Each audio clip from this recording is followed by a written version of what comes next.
بدعت هر هغه شی دی چې د زنا نه غټ جرم دی. بدعت هغه شی دی چې د غلا نه غټ جرم دی.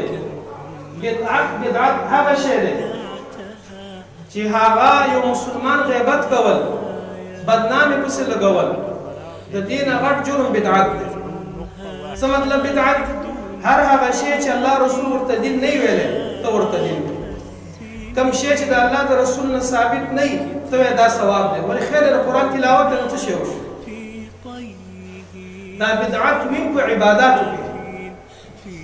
اصل بدعات چې خلک کوي په عباداتو کې کوي. اصل بدعت څه ته وایي چې یو سړی وایي دا عبادت دی، دا اجر دی، دا ثواب دی، ځکه زه کوم او الله رسول ورته نه ویلي، دغې ته بدعت.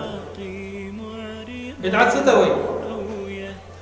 یو شی د الله او رسول ورته ثواب نه دی ویلی، یو شی د الله رسول ورته عبادت نه وایي، ثواب نه وایي، د الله او رسول نه دی ویلي، د صحابو په زمانه کې نه و، په زمانه د تابعین او د تبع تابعینو کې نه و، په خیر القرون کې دا شی موجود نه دی.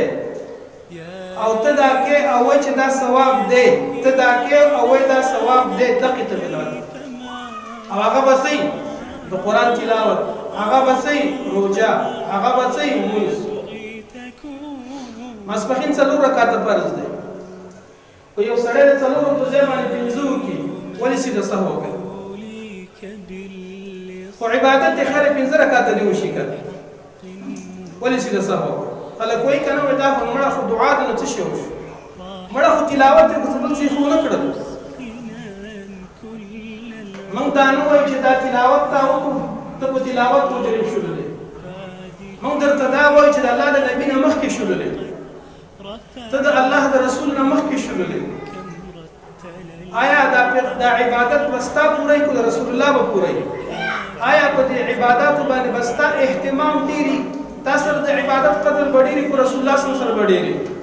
ته به پخپله وایې چې د الله د رسول. نو ته موږ ته وښایه چې د الله رسول دا کار کړی دی. دا ته چې کوم